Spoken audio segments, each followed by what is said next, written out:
Hello friends.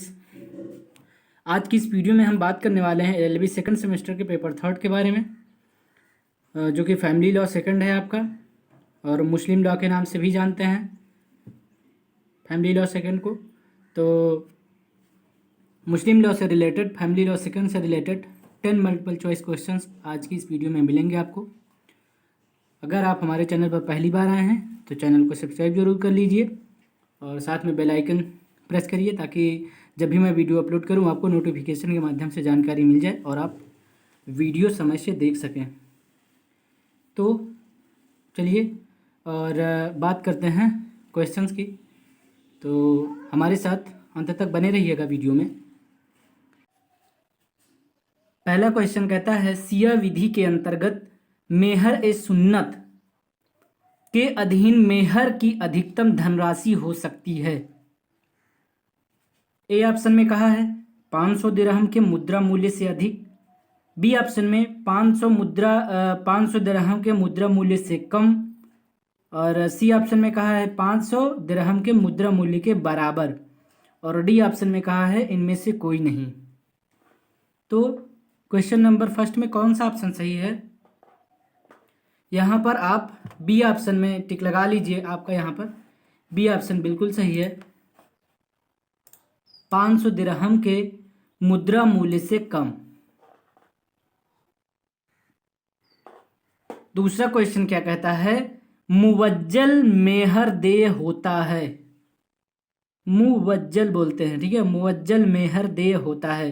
A option विवाह के पूर्व, बी ऑप्शन में कहा है विवाह के समय, सी ऑप्शन में कहा है विवाह के पश्चात कभी भी, और डी ऑप्शन में कहा है विवाह विच्छेद के पश्चात। तो क्वेश्चन नंबर दूसरे में आपका सी ऑप्शन बिल्कुल सही है, विवाह के पश्चात कभी भी मुवज्जल मेहर देय होता है। क्वेश्चन नंबर दूसरे में आपका सी ऑप्शन बिल्कुल सही है, विवाह के पश्चात कभी भी। ठीक है, क्वेश्चन नंबर तीसरे की बात करते। क्वेश्चन नंबर तीसरा कहता है, विवाह विच्छेद के प्रकार तलाक ए तफवीज का प्रयोग किया जा सकता है। तो ए ऑप्शन में कहा केवल पति द्वारा, बी ऑप्शन में कहा है केवल पत्नी द्वारा, सी ऑप्शन में कहा है पति और पत्नी दोनों के द्वारा, और डी ऑप्शन में कहा है पारस्परिक सम्मति द्वारा। तो तीसरे में आपका यहाँ पर बी ऑप्शन बिल्कुल सही है, तलाक ए तफवीज का प्रयोग जो किया जा सकता है वो केवल पत्नी द्वारा किया जा सकता है। किसके द्वारा? केवल पत्नी द्वारा। बी ऑप्शन सही है, केवल पत्नी द्वारा। ठीक है, चलिए आगे बात करते हैं क्वेश्चन नंबर 4 की। क्वेश्चन नंबर 4 क्या कहता है? क्वेश्चन नंबर 4 कहता है, परिहास या नशे की हालत में भी तलाक विधिमान्य होती है। मतलब परिहास हो या फिर नशे की हालत में हो, ये कहें तो उस स्थिति में जो है तलाक को विधिमान्य माना जाता है।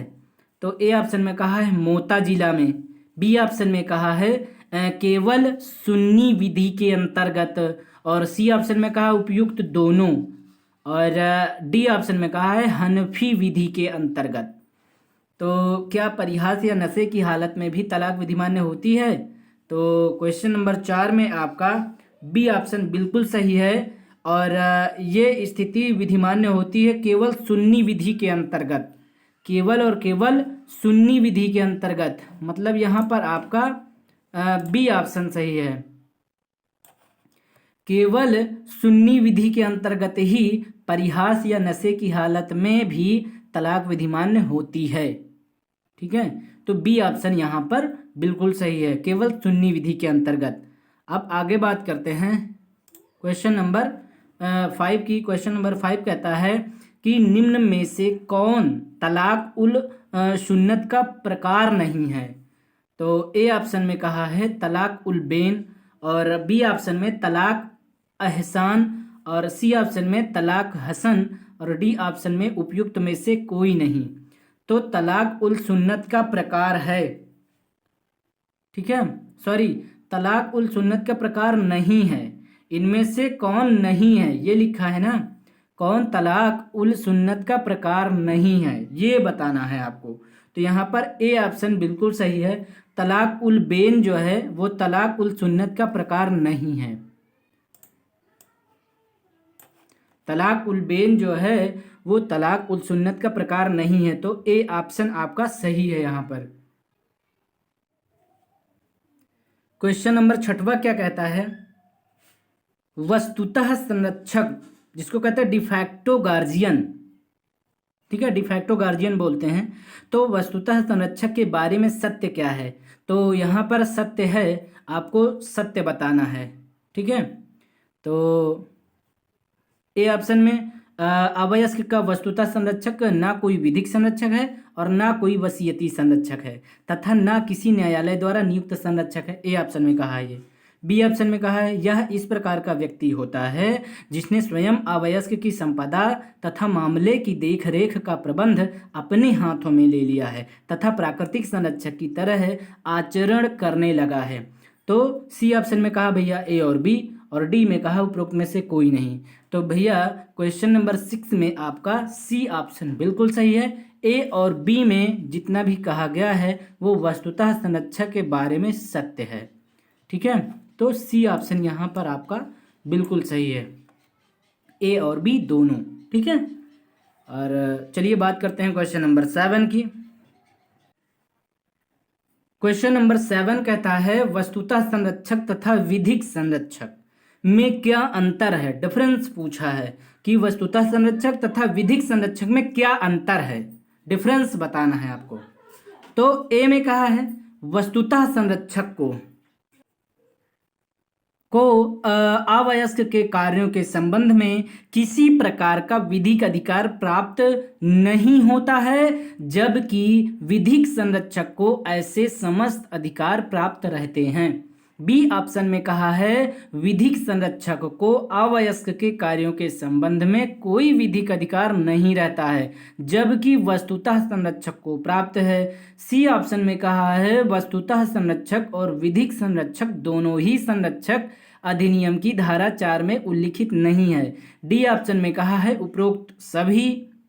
तो क्वेश्चन नंबर 7 में आपका ए ऑप्शन बिल्कुल सही है। ए ऑप्शन में जो कहा गया है मतलब वस्तुतः संरक्षक तथा विधिक संरक्षक में अंतर, पहला मतलब ए ऑप्शन बिल्कुल सही है और पहला ही अंतर, पहले में सही अंतर बताया गया है, मतलब कि वस्तुतः संरक्षक तथा विधिक संरक्षक में सही अंतर बताया गया है ए ऑप्शन में। ए ऑप्शन में बताया गया है कि वस्तुतः संरक्षक को अवयस्क के कार्यों के संबंध में किसी प्रकार का विधिक अधिकार प्राप्त नहीं होता है, जबकि विधिक संरक्षक को ऐसे समस्त अधिकार प्राप्त रहते हैं। तो यहाँ पर आपका ए ऑप्शन बिल्कुल सही है।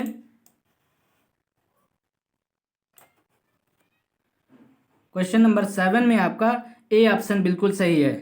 चलिए बात करते हैं क्वेश्चन नंबर 8 की। क्वेश्चन नंबर 8 क्या कहता है? तदर्थ एडहोक बोलते हैं इसको, संरक्षक के बारे में क्या सही है?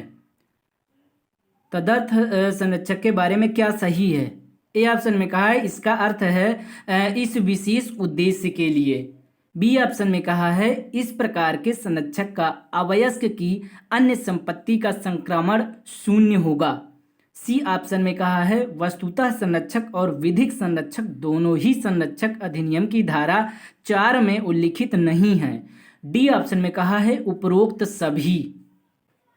तो क्वेश्चन नंबर 8 में आपका डी ऑप्शन बिल्कुल सही है, उपरोक्त सभी।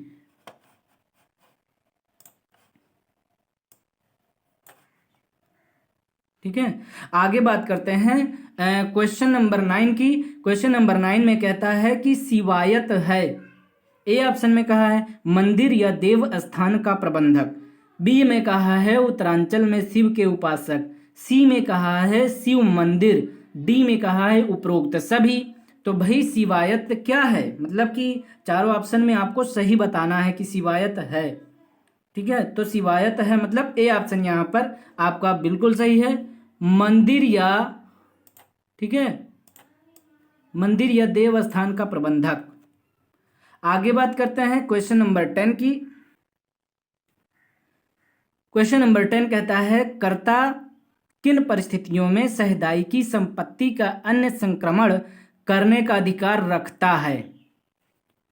ए ऑप्शन में कहा है वयस्क सामुदायिक सदस्यों की सहमति होने पर, बी ऑप्शन में कहा है विधिक आवश्यकता होने पर, सी ऑप्शन में कहा है संपदा के प्रलाभ हेतु, और डी ऑप्शन में कहा है उपयुक्त सभी।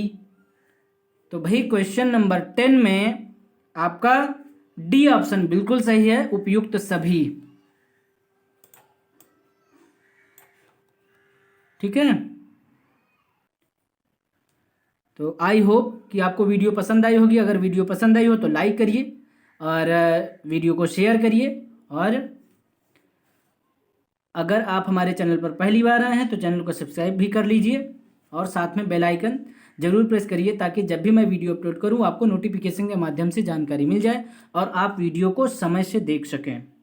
तो चलिए दोस्तों, अब हम आपसे नेक्स्ट वीडियो में मिलेंगे, और इतना आप तैयार रखिए। आप लोगों का भी जो है किसी दिन टेस्ट होगा, मतलब फैमिली लॉ सेकंड का टेस्ट होगा, और उसमें जो है 25 या फिर 50 क्वेश्चंस जरूर रहेंगे उस वीडियो में, आपको सही करने हैं।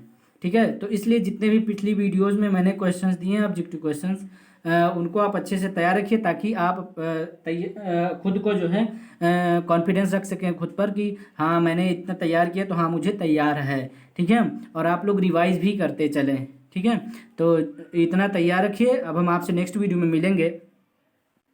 बहुत बहुत धन्यवाद दोस्तों।